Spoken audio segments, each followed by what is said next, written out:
Aita.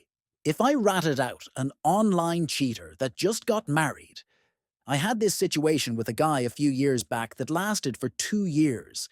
I never took it too seriously. He's a complete player. I knew this and acted accordingly because I wasn't about to have my heart broken. While I wasn't ready for anything serious after coming out of a marriage and entering the dating scene, he was just fine.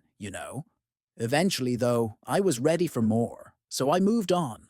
Even when he expressed, "I love you," I wasn't going to entertain that. Once a player, always a player. During our year-long casual relationship, he had other girls on the side. I'm aware of two for sure. Anyway, I broke it off. He kept messaging, always checking in to see how I was doing, which meant checking if I was single. If he figured out I was, he'd get super flirtatious. For the last month or two, we had been messaging every day. It was flirtatious at times. He'd mention how he was always still thinking about me, and not just in a romantic sense. Then, abruptly, I stopped hearing back from him. Whatever, I moved on with my life. At the end of the day, he's still what he was back then. A leopard doesn't change its spots, so I wasn't sitting here pining for more. He was still all over my stories all weekend, even re-watching them.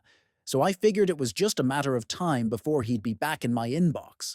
But then, yesterday evening, by total accident, I saw the kicker, the girl he started seeing after I broke it off with him. He was still with her. They got married this weekend. Last week, he was telling me he was thinking. Before I could react and message that girl, he must have removed the tag. She tagged him in her post, and I could not find her again. He's very good at hiding his tracks. No trace, no hint in his online presence that he isn't single. He has a minimal social media presence. All the typical red flags you'd expect. No Facebook, locked down Instagram, a fake account, and Snapchat. I haven't confronted him at this point. I'm just stunned right now. I knew he was dishonest, but this is just wow. I'd love to believe he stopped replying because he came to his senses and won't speak to another woman again. But what are the chances of that? So AITA, if I ratted out an online cheater that just got married,